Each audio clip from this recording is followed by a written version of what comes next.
الحمد لله رب العالمين،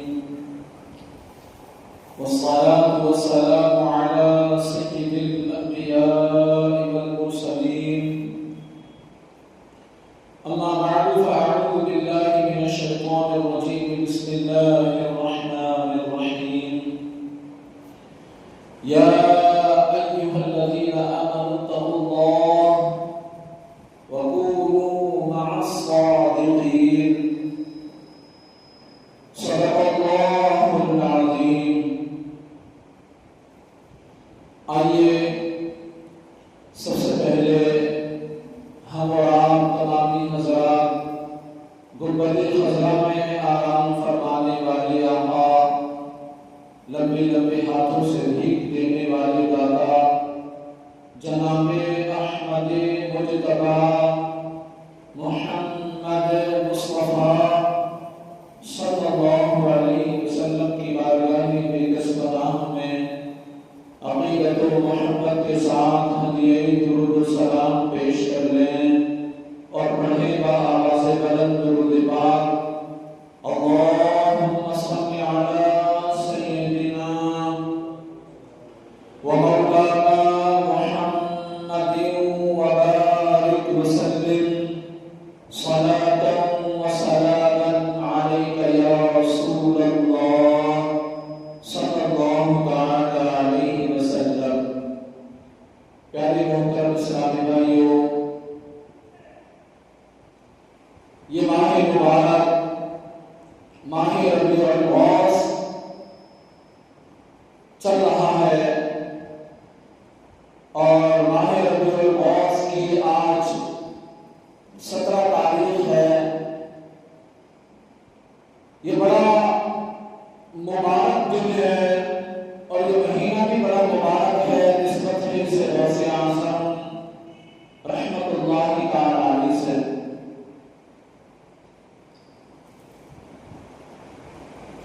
علماء کرام نے لکھا ہے، بعض روایتوں میں ہے کہ سیدنا حضور غوث اعظم رحمت اللہ تعالی علیہ کی یوم وصال کی جو تاریخ ہے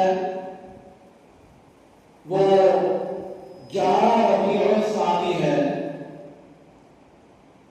اور بعض نے فرمایا کہ 17 ہے،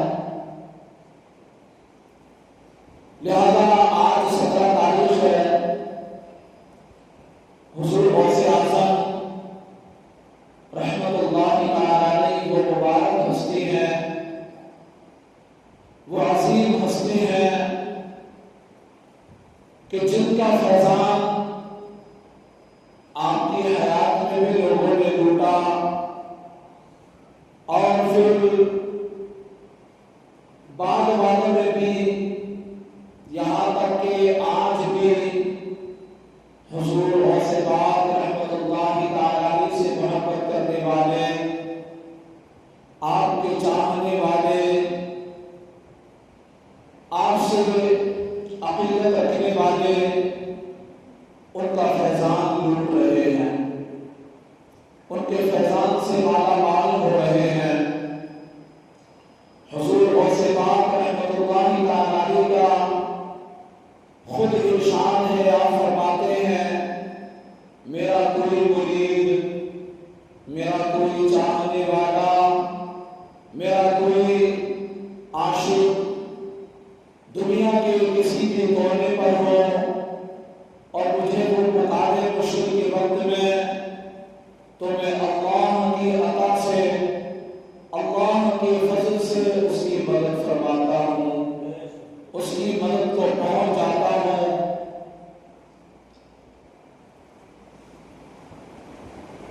حضور غوث پاک رحمت اللہ تعالی علیہ ایسی عظیم ہستی ہیں کہ آپ کے بچپن کا عالم، بچپن کے تعلق سے ایک واقعہ بڑا مشہور ہے کہ آپ کی خانقاہ میں ایک باپردہ خاتون اپنے چھوٹے سے بچے کو چادر میں لٹائے، سینے سے چمٹائے زاروں کے بعد رو رہی تھی۔ اتنے میں ایک چھوٹا سا شہزادہ دوڑتا ہوا آتا ہے، ہمدردانہ لہجے میں اس خاتون سے رونے کا سبب دریافت کرتا ہے۔ وہ روتے ہوئے کہتی ہے، بیٹا میرا شوہر اپنے لخت جگر، اپنے نور نظر اس بچے کی دیدار کی حسرت لیے دنیا سے چلا گیا، دیدار نہ کر سکا۔ یہ بچہ اس وقت میرے پیٹ میں تھا اور اب یہی اپنے باپ کی نشانی اور میری زندگانی کا سرمایہ تھا۔ یہ بیمار ہو گیا، میں اسے اسی خانقاہ میں دم کروانے لا رہی تھی کہ راستے میں اس نے دم توڑ دیا۔ اس بچے نے راستے میں دم توڑ دیا۔ میں پھر بھی بڑی امید لے کر یہاں حاضر ہو گئی کہ اس خانقاہ والے بزرگ کی ولایت کی ہر طرف دھوم ہے اور ان کی نگاہ کرم سے اب بھی بہت کچھ ہو سکتا ہے۔ یہ اگر نگاہ کرم فرما دیں، یہ اگر توجہ فرما دیں تو بگڑی ہوئی قسمت بھی بن سکتی ہے، بگڑے ہوئے کام بھی بن سکتے ہیں، مگر وہ مجھے صبر کی تلقین کر کے اندر تشریف لے جا چکے ہیں۔ یہ کہہ کر وہ خاتون پھر رونے لگی۔ اس ننھے سے شہزادے کا دل پگھل گیا اور اس کی رحمت بھری زبان پر یہ الفاظ کھیلنے لگے، یہ الفاظ کھیلنے لگے، محترمہ آپ کا بیٹا، آپ کا بچہ مرا ہوا نہیں ہے بلکہ زندہ ہے۔ دیکھو تو صحیح، وہ حرکت کر رہا ہے، وہ حرکت کر رہا ہے، زندہ ہے۔ دکھیاری مانے بے تابی کے ساتھ، بے قراری کے ساتھ، اضطرابی کے ساتھ مدنی منع کی لاش پر سے کپڑا اٹھا کر دیکھا تو وہ سچ مچ زندہ تھا، وہ سچ مچ حرکت کر رہا تھا، ہاتھ پیر ہلا کر کھیل رہا تھا۔ اتنے میں خانقاہ والے بزرگ اندر سے واپس تشریف لائے، بچے کو زندہ دیکھ کر ساری بات سمجھ گئے، لاٹھی اٹھا کر یہ کہتے ہوئے ان ننھے سے شہزادے کی طرف لگ کے، تم نے ابھی سے تقدیر خدا بندی کے سربستہ راز کھولنا شروع کر دیے ہیں۔ وہ ننھا شہزادہ وہاں سے بھاگ کھڑا ہوتا ہے، وہ بزرگ اس کے پیچھے دوڑنے لگے۔ مدنی منا یکایک قبرستان کی طرف بڑھا، بلند آواز سے پکارنے لگا، اور قبر والوں اور قبرستان میں آرام کرنے والوں مجھے بچاؤ۔ تیزی سے لپکنے والے بزرگ جو لپک رہے تھے اچانک پھٹک کر رک گئے، اچانک رک گئے، کیونکہ قبرستان سے اب تک 300 مردے نکل کر کے اس مدنی منع اور ان بزرگ کے بیچ میں حائل ہو چکے تھے، دیوار بن چکے تھے، رکاوٹ بن چکے تھے۔ وہ ننھا شہزادہ دور کھڑا اپنا چاند سا چہرہ چمکاتا، دمکاتا، مسکراتا دیکھ رہا تھا۔ ان بزرگ نے بڑی حسرت کے ساتھ اس ننھے شہزادے کی طرف دیکھتے ہوئے کہا، بیٹا ہم تیرے مرتبے کو نہیں پہنچ سکتے، ہم تیرے مقام کو نہیں پہنچ سکتے۔ اللہ نے تجھے بڑا مقام عطا فرمایا ہے، اللہ نے تجھے بڑا مرتبہ عطا فرمایا ہے، اس لیے تیری مرضی کے آگے اپنا سر تسلیم خم کرتے ہیں۔ اور مسلمانوں، آپ جانتے ہیں وہ ننھا شہزادہ، وہ چھوٹا سا شہزادہ کون تھا؟ اس ننھے سے شہزادے کا نام کیا تھا؟ تو سنو، اس ننھے سے شہزادے کا نام شیخ عبد القادر جیلانی رحمت اللہ تعالی علیہ تھا، جو آگے چل کر غوث العظم کے لقب سے مشہور ہوئے۔ اعلیٰ حضرت اسی لیے تو کہتے ہیں، کیوں نہ قاسم ہو کہ تو ابن ابی قاسم ہے، کیوں قاسم ہو کہ تو ابن ابی قاسم ہے، کیوں نہ قادر ہو کہ مختار ہے بابا تیرا، کیوں نہ قادر ہو کہ مختار ہے بابا تیرا۔ اور مسلمانوں، ہمارے غوث اعظم مادرزاد ولی تھے۔ آپ اپنی والدہ محترمہ کے پیٹ سے ولی ہی پیدا ہوئے تھے۔ آپ ابھی اپنی ماں کے پیٹ میں تھے اور ماں کو جب چھینک آتی، بات پر توجہ کریں، بڑے لطف والی بات ہے، جب غوث اعظم کا تذکرہ ہوتا ہے تو غوث کے دیوانوں کے چہروں پر مسکراہٹ آتی ہے، دل میں عشق کی امنگیں جاگ اٹھتی ہیں اور وہ چہرے پر نمودار ہو جاتی ہیں۔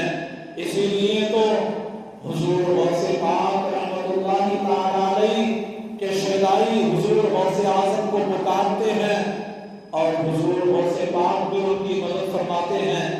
فرمایا آپ ابھی اپنی ماں کے پیٹ میں تھے اور ماں کو جب چھینک آتی اور اس پر جب وہ الحمدللہ کہتی تو آپ پیٹ ہی میں جواباً یرحمک اللہ کہتے۔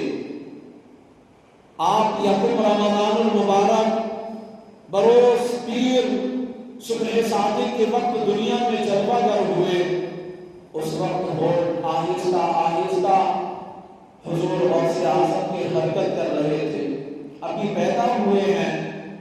دیکھنے والوں نے دیکھا کہ پیدا ہوتے ہی ہوٹ حرکت کر رہے ہیں، اور جب کان لگا کر آواز سنی تو آواز آ رہی تھی اللہ اللہ اللہ، یعنی اللہ پاک کا ورد کر رہے تھے آپ، اللہ اللہ کی آواز آ رہی تھی۔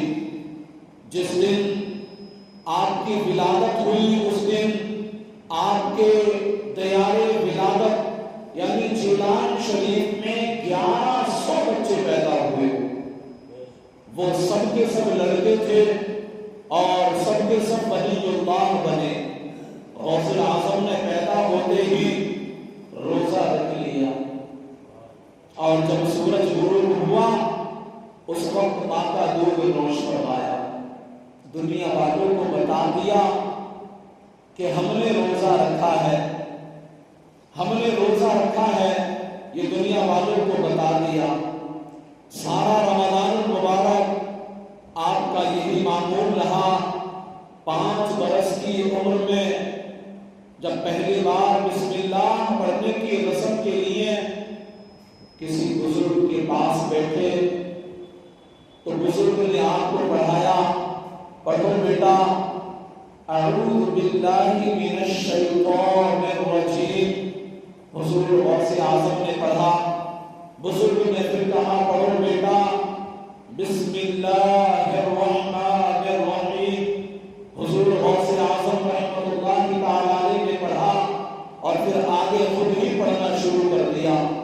الحمد شریف پوری پڑھ دی، سورہ بقرہ پوری پڑھ دی، سورہ آل عمران پڑھ دی، سورہ نساء پڑھ دی، سورہ مائدہ پڑھ دی، یہاں تک کہ تاریخ میں آتا ہے کہ حضور غوث پاک رحمت اللہ تعالی علیہ نے 17 سپارے مکمل پڑھ دیے، 17 سپارے مکمل پڑھ دیے، اور 17 سپارے مکمل پڑھنے کے بعد آپ خاموش ہو گئے۔ ان بزرگ نے کہا بیٹے اور پڑھیے، آگے بڑھیے۔ فرمایا بس مجھے اتنا ہی یاد ہے۔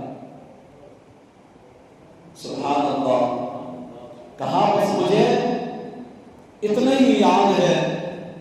جب میں اب بزرگ کہتے ہیں بیٹا آگے کیوں نہیں پڑھتے، آگے کیوں یاد نہیں، تو کہتے ہیں میری والدہ محترمہ اتنے سپاروں کی حافظہ، ان کی عادت ہے جب تک یہ 17 سپارے روزانہ پڑھنے لیا کرتی دل کو، ان کے دل کو چین نہیں آتا، قرار نہیں آتا، کیونکہ میں اپنی ماں کی شکم میں تھا، پیٹ میں تھا، والدہ کے اس تلاوت قرآن کو پیٹ میں سنا کرتا تھا، پیٹ میں سنا کرتا تھا، ماں کے شکم میں سنا کرتا تھا۔ سن کر کے استاد جی مجھے بھی یہ 17 سپارے یاد حفظ ہو گئے۔ اللہ اکبر۔ فرمایا بس مجھے اتنا ہی یاد ہے کیونکہ میری ماں بھی اتنا ہی پڑھا کرتی تھی جب میں اپنی ماں کے پیٹ میں تھا۔ اللہ اکبر۔ جب آپ لڑکپن میں کھیلنے کا ارادہ فرماتے حضور ویسے بات، بچپن کا زمانہ ہے، بچپن میں بچے کھیلتے ہی ہیں، یہ ایک فطری عمل ہے۔ آپ ان کو سمجھاؤ، ان کو پکڑ کر کے بٹھاؤ، آپ کی بات نہیں مانیں گے، جب تک ان کا منہ ہوگا آپ کی بات مانیں گے، اور جیسے ہی ان کو لگے گا اب نہیں تو وہ چلتے ہی بنیں گے۔ لیکن حضور غوث پاک کی بات سنو اور بچل جاؤ دیوانوں۔ حضور غوث پاک رحمۃ اللہ تعالی کے تعلق سے آتا ہے الحقائق فی الحقائق، صفحہ نمبر 140 میں یہ روایت موجود ہے کہ جب آپ لڑکپن میں کھیلنے کا ارادہ فرماتے غیر سے آواز آتی، اے عبد القادر، ہم نے تجھے کھیلنے کے واسطے تو پیدا نہیں فرمایا۔ آپ مدرسے میں تشریف لے جاتے، آواز آتی، اللہ کے ولی کو جگہ دو۔ غیر سے آواز آتی، لوگ سنتے، اساتذہ بھی سنتے، مدرسے کے بچے بھی سنتے، کوئی کہنے والا کہہ تو رہا ہے، دکھائی نہیں دیتا کہ اللہ کے ولی کو جگہ دو، اللہ کے ولی کے لیے جگہ کشادہ کر دو۔ اس فرمان پر عمل کیا جاتا۔ غوث اعظم کے لیے بچپن کے عالم میں مدرسے میں پہنچتے ہی جگہ کشادہ کر دی جاتی، احترام کے ساتھ بٹھایا جاتا۔ آپ مدرسے میں تشریف لے جاتے تو آواز آتی، اللہ کے ولی کو جگہ دو۔ نبوی میں عربی فصل بطولی گلشن، نبوی میں عربی فصل بطولی گلشن، حسنی پھول حسینی ہے مہکنا تیرا، حسنی پھول حسینی ہے مہکنا تیرا۔ اور مسلمانوں، بعض اوقات آدمی کرامات اولیاء کے معاملے میں شیطان کے وسوسے میں آ کر کرامات کو عمل کے ترازو میں تولنے لگتا ہے، وہ سمجھ نہیں پا رہا ہوتا ہے ان تمام چیزوں کو، اور اپنے عقل کے ترازو میں تولنا شروع کر دیتا ہے، اور یوں وہ گمراہ ہو جاتا ہے۔ یاد رکھیے، کرامت کہتے ہی اس خرق عادت بات کو ہے جو عادتاً محال، یعنی ظاہری اسباب کے ذریعے سے اس کا صدور نہ ہو، مگر اللہ کی عطا سے اولیاء کرام سے ایسی باتیں بسا اوقات صادر ہو جاتی ہیں۔ نبی سے قبل از اعلان نبوت، یعنی نبی علیہ السلام سے اگر اعلان نبوت سے قبل ایسی باتیں صادر ہوں، ظاہر ہوں، تو ان کو ارہاس کہتے ہیں، اور اعلان نبوت کے بعد صادر ہوں تو معجزہ کہتے ہیں۔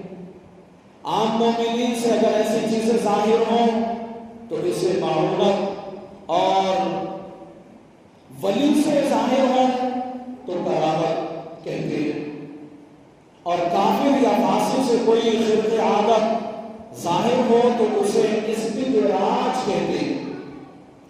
عقل کو تنقید سے فرصت نہیں، عقل کو تنقید سے فرصت نہیں۔ عشق پر اعمال کی بنیاد ہے، عشق پر اعمال کی بنیاد ہے۔ اور مسلمانوں، ایک مرتبہ بارگاہ غوثیت مآب میں حاضر ہو کر ایک شخص نے عرض زوجہ کو مرگی ہو گئی ہے، حضور غوث پاک نے فرمایا اس کے کان میں جا کے کہہ دینا، اپنی بیوی کے کان میں جا کر کہہ دینا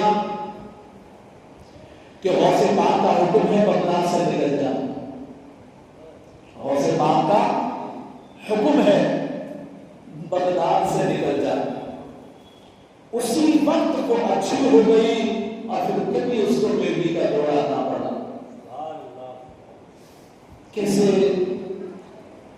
شان والے ہیں ہمارے غوث اعظم کہ اگر کسی کو فرما دیں کہ جاؤ اس سے یہ کہہ دو جا کر کے غوث پاک کا حکم ہے، تو پھر وہ اس شخص کے سنتے ہی کہ غوث پاک کا حکم آیا ہے نکل جاتی ہے، کتنی ہی خطرناک بلا ہو۔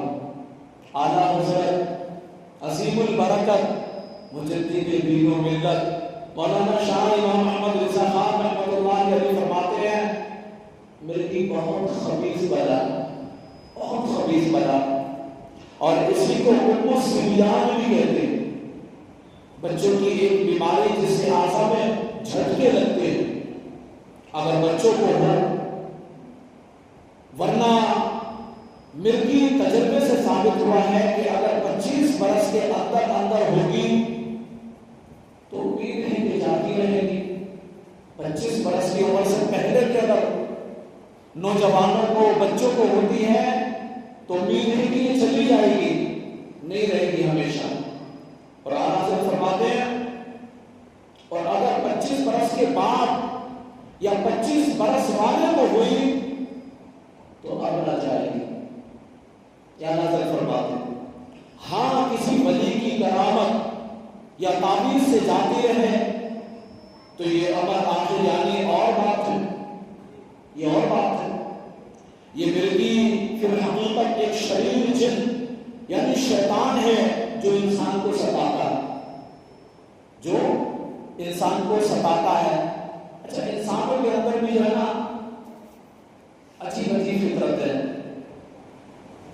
آج انسان دوسرے انسان پر تنقید کرتا ہے، بس اس کی مرضی کا کام ہونا چاہیے، اس کی مرضی کے خلاف ہے تو کبھی جو ہے غیبت پر اتر آتا ہے، کبھی چغلی کرنے پر اتر آتا ہے، کبھی برائیاں کرنے پر اتر آتا ہے، کبھی لوگوں کے ذہن خراب کرنے پر اتر آتا ہے۔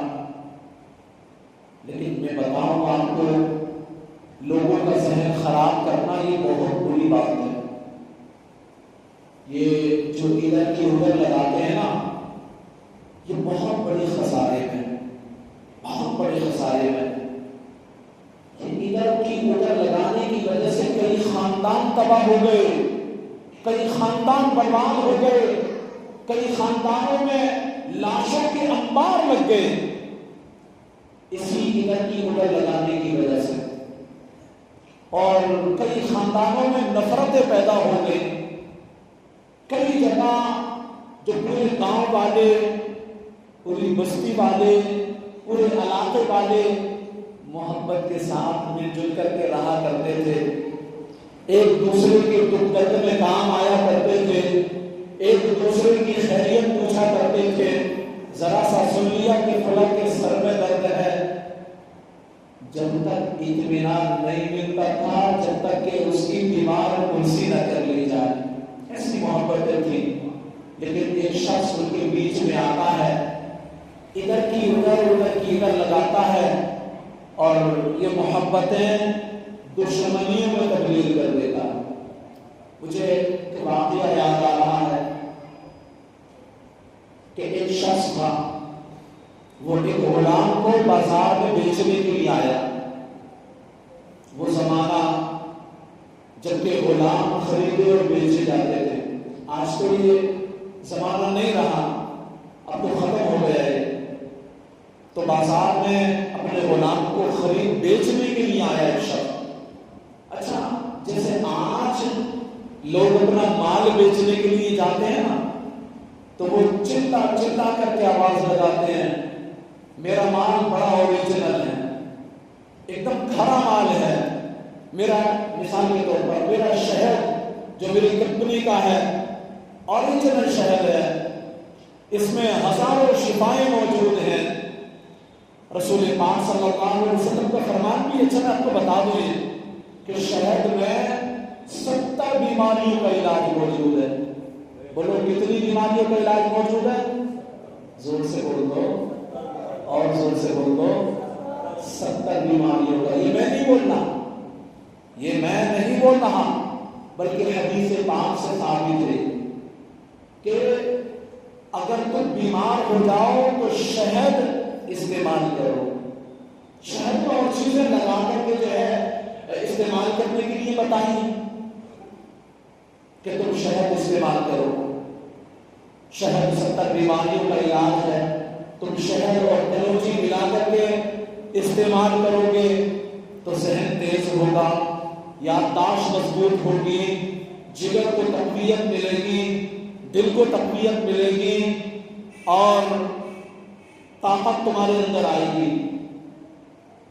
اسی طریقے سے حکما کے پاس جائیں، آپ حکیموں کے پاس جائیں۔ آج تو یہ انگریزی دوا آ گئی، اس میں جو طبی علاج ہوا کرتے تھے اور بالخصوص مسلمان عاشقان رسول جو طب نبوی پر عمل کرتے تھے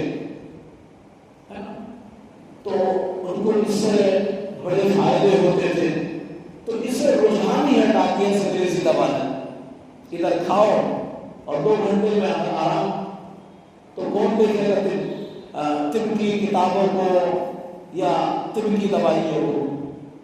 بہرحال تو یہ جو لگانے والے ہوتے ہیں نا، یہ بڑے خطرناک ہوتے ہیں۔ آج بھی کچھ جراثیم ایسے ہیں، ارے وہ فلاں حافظ صاحب دوائی کا کام کر رہے ہیں، وہ دوائی کی تجارت کر رہے ہیں، ارے وہ فلاں امام صاحب وہ تو اب ڈاکٹر بن گئے، حکیم بن گئے، دوائیوں کا کام شروع کر دیا، تجارت شروع کر دی۔ اور اللہ کے بندے، مجھے ذرا یہ تو بتاؤ کہ تجارت کرنا یہ کوئی بری بات ہے؟ بلکہ ہمارے اکابرین نے تو یہ فرمایا ہے کہ تم تجارت کرو، تم اپنے معاشرے میں خوشحالی لانے کا سبب بنو۔ اب معاشرے میں خوشحالی یوں تھوڑی آ جائے گی کہ ہاتھ پہ ہاتھ رکھ کے بیٹھ جاؤ، جی میں تو مدرس ہوں، میں تو مدرسہ پڑھاتا ہوں، بس میں تو امام ہوں، مصلی امامت پر کھڑا ہوتا ہوں، میں تو میاں ہوں، میں تو خانقاہ میں بیٹھنے والا ہوں، میں تو فلاں ہوں، میں تو پیر صاحب ہوں اور میں تو فلاں صاحب ہوں۔ کیا ہمارے سرکار صلی اللہ علیہ وسلم سے کوئی بڑا پیر ہو سکتا ہے؟ آپ سے بڑا کوئی عالم ہو سکتا ہے؟ آپ سے بڑا کوئی مدرس ہو سکتا ہے؟ آپ سے بڑا کوئی مدبر ہو سکتا ہے؟ آپ سے بڑا کوئی امام ہو سکتا ہے؟ لیکن آپ حدیث کی کتابیں اٹھا کر دیکھو، آپ حدیثوں کا مطالعہ کرو، ایمان تازہ ہو جائے گا، ایمان تازہ ہو جائے گا، ذہن کھلنے لگ جائیں گے۔ جب آپ مطالعہ کریں گے تو پتہ چلے گا کہ جب آپ کی 18 سال کی عمر ہوتی ہے تو حضور تجارت کی غرض سے پہلا سفر فرماتے ہیں۔ تجارت کرنا تو میرے سرکار کی سنت ہے، تجارت کرنا تو آقا کریم صلی اللہ علیہ وسلم کی سنت ہے، اور آپ نے فرمایا ہے خود کہ تجارت میں 9 گنا فائدہ ہے۔ بولو کتنا گنا فرمایا؟ 9 گنا فائدہ بتایا، اور پھر فرمایا کہ تجارت سے اپنے معاشرے کو خوشحال بناؤ، اور فرمایا کہ تجارت سے اپنے معاشرے کی تنگ دستیوں کو ہٹا دو۔ تو اب یہ تجارت ہمارے نوجوان نہ کریں گے، ہمارے معاشرے کے حساس لوگ نہ کریں گے، ہمارے معاشرے کے جو طاقتور نوجوان ہیں وہ نہیں کریں گے تو کون کرے گا؟ تجارت کرنا کوئی غلط بات نہیں جو یہ کہتے ہیں کہ فلاں مدرس صاحب نے اب دوائیوں کا کام شروع کر دیا، فلاں امام صاحب نے اب تو ڈاکٹری کا کام شروع کر دیا، وہ غلط ہے اپنی جگہ پر۔ اس کو ایسا نہیں کہنا چاہیے۔ بہرحال بات چل رہی تھی حضور غوث پاک رحمت اللہ تعالی علیہ کی،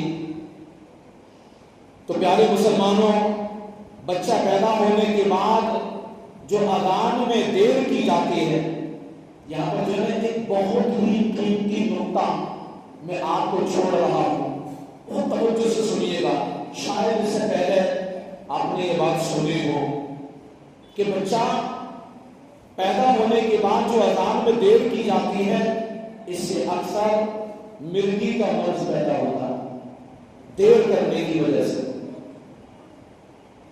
اور اگر بچہ پیدا ہونے کے بعد پہلا کام یہ کیا جائے کہ نہلا کر اذان و اقامت بچے کے کان میں کہہ دی جائے، تو انشاءاللہ عمر بھر مرگی کے مرض سے محفوظ رہے گا وہ بچہ۔ تو انشاءاللہ اس بات پر بھی عمل کریں گے۔ رضا کے سامنے کی تاب کس میں، فلک وار کس پہ، تیرا ذل ہے یا غوث۔ اور مسلمانوں، ایک بار بغداد معلیٰ میں طاعون کی بیماری پھیل گئی اور لوگ دھڑا دھڑ مرنے لگے۔ لوگوں نے حضور غوث پاک رحمت اللہ علیہ کی خدمت میں اس مصیبت سے نجات دلانے کی درخواست پیش کی۔ فرمایا ہمارے مدرسے کے ارد گرد جو گھاس ہے، قربان جائے غوث پاک کی عظمت پر، فرماتے ہیں کہ میرے مدرسے کے ارد گرد کی جو گھاس ہے وہ گھاس کھاؤ اور ہمارے مدرسے کے کنویں کا پانی پیو، اور فرماتے ہیں جو ایسا کرے گا وہ انشاءاللہ ہر مرض سے شفا پا جائے گا۔ کہہ دو سبحان اللہ۔ لہذا گھاس اور کنویں کے پانی سے شفا ملنا شروع ہو گئی، یہاں تک کہ بغداد شریف سے طاعون جیسا یہ مرض، یہ بلا، یہ مصیبت ایسی بھاگی کہ پھر کبھی پلٹ کر کے واپس نہ آئی۔ طبقات کبریٰ میں غوث اعظم کا یہ ارشاد بھی نقل کیا گیا ہے، جس مسلمان کا میرے مدرسے سے گزر ہوا، قیامت کے روز اس کے عذاب میں تخفیف کی جائے گی، اس کے عذاب میں کمی کی جائے گی۔ گناہوں کے امراض کی بھی دبا دو، گناہوں کے امراض کی بھی دبا دو، مجھے اب عطا ہو شفا یا غوث اعظم۔ اور مسلمانوں، ایک بار سرکار بغداد حضور غوث اعظم رحمت اللہ علیہ دریا کی طرف تشریف لے گئے، وہاں ایک بڑھیا کو دیکھا، بڑا مشہور واقعہ ہے، جو ہزاروں کتاب رو رہی تھی۔ ایک مرید نے بارگاہ غوثیت میں عرض کی، یا مرشدی، ضعیفہ کا اکلوتا خوبرو بیٹا تھا، بڑا نوجوان تھا، بڑا سنجیدہ مزاج رکھتا تھا، جوان ہوا، ماں کی آرزو تھی کہ اب میں اپنے بیٹے کو دلہا بناؤں، دلہن گھر میں لے کر کے آؤں۔ لہذا ماں نے سیرا سجایا، بارات کے ساتھ میں بھیجا، نکاح کر کے اپنی دلہن کو یہ لا رہا تھا، اور اسی دریا میں اس دلہا کی کشتی جب واپس گھر کو لوٹ رہی تھی تو الٹ گئی، دلہا دلہن سمیت ساری بارات ڈوب گئی۔ اس واقعے کو آج 12 برس گزر چکے۔ یا غوث اعظم، اس بات کو آج 12 سال گزر چکے ہیں، مگر ماں کا جگر ہے، ماں کا جگر تڑپتا ہے دل آج بھی، ماں آج بھی تڑپتی ہے، روزانہ اس دریا کے کنارے آ کر بیٹھ جاتی ہے، بیچاری کا غم جاتا ہی نہیں، یہ روزانہ یہاں دریا پر آتی ہے، بارات کو ناپا کر روتی روتی چلی جاتی۔ حضور غوث اعظم کو اس ضعیفہ پر بڑا ترس آیا، آپ نے اللہ کی بارگاہ میں دعا کے لیے ہاتھ اٹھا دیے، چند منٹ تک کچھ بھی ظہور نہ ہوا، بے تاب ہو کر بارگاہ سمدیت میں حضور غوث پاک رحمت اللہ تعالی علیہ عرض گزار ہوتے ہیں، یا اللہ اس قدر تاخیر کیوں؟ ارشاد ہوا میرے پیارے یہ تاخیر خلاف تقدیر و تدبیر نہیں ہے، ہم چاہتے تو ایک حکم کن سے تمام زمین و آسمان کو پیدا فرما دیتے۔ توجہ کریں آپ، حضور غوث پاک کی راز و نیاز کی باتیں رب تبارک و تعالیٰ سے چل رہی ہیں تو اللہ پاک فرماتا ہے اے میرے پیارے اگر ہم چاہتے تو حکم کن فرماتے زمین و آسمان بن جاتے، مگر بتقاضۂ حکمت 6 دن میں پیدا کیے زمین و آسمان کو۔ 12 یہ بارات کو ڈوبے 12 سال بیت چکے، بارات کو ڈوبے 12 سال بیت چکے، 12 سال بیت چکے۔ اب نہ وہ کشتی باقی رہی، نہ ہی اس میں کوئی سواری، تمام انسانوں کا گوشت وغیرہ بھی دریائی جانور کھا چکے۔ ریسے ریسے کو اجزائے جسم میں اکٹھا کروا کر دوبارہ زندگی کے مرحلے میں داخل کر دیا ہے۔ اب ان کی آمد کا وقت ہے، ابھی یہ کلام اختتام کو بھی نہ پہنچا تھا کہ یکایک وہ کشتی اپنے تمام تر ساز و سامان کے ساتھ بما دلہا اور دلہنوں باراتی سطح آگ پر یعنی پانی پر نمودار ہو گئے، اور چند ہی لمحوں میں کنارے آ لگی تمام باراتی سرکاری غوث پاک رحمت اللہ تعالی علیہ سے دعائیں لے کر خوشی خوشی اپنے گھر پہنچے۔ اس کرامت کو سن کر بے شمار کفار نے آ کر سیدنا حضور غوث پاک رحمت اللہ تعالی کے دست حق پرست پر اسلام قبول کر لیا، لیکن انکار کرنے والوں کی کمی تھوڑی ہے۔